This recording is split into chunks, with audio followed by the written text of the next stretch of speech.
Wir sind hier auf der Baustelle der TU München und wir bauen hier eines der größten Holzgebäude Europas.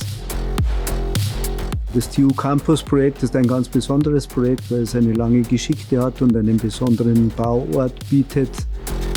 Im Umfeld der Olympiabauten einen Beitrag leisten zu können, ist natürlich für jeden Architekten etwas ganz Besonderes. Der Campus im Olympiapark für die Sport- und Gesundheitswissenschaften beinhaltet eine Vielzahl an Turnhallen, Büros für die Verwaltung, Hörsäle, die Bibliothek. Prägend für das Gesamtprojekt ist das weit auskragende Vordach über die gesamte Gebäudelänge von ca. 150 Metern.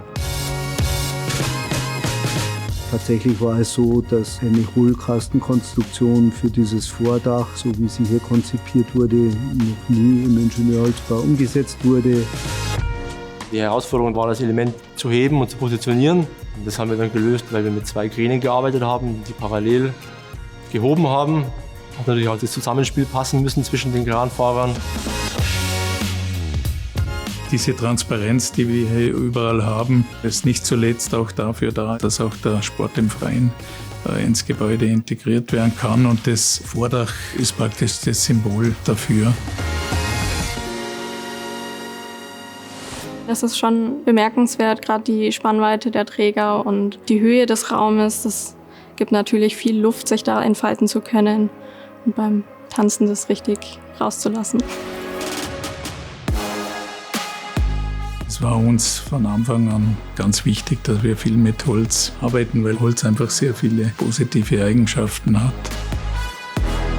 Da einfach die Luftqualität deutlich besser ist und es einfach ein gutes Raumklima gibt und die Verbundenheit mit der Natur ein bisschen da ist. In Bezug auf die Nachhaltigkeit gibt es momentan eine sehr starke Entwicklung im Holzbau. Es ist eben ein nachwachsender Baustoff und kann stellenweise mineralische Baustoffe ersetzen. Wir müssen versuchen, unseren Ressourcenverbrauch zu senken und da muss Holzbau sicherlich in der Baubranche ein wesentlicher Player sein.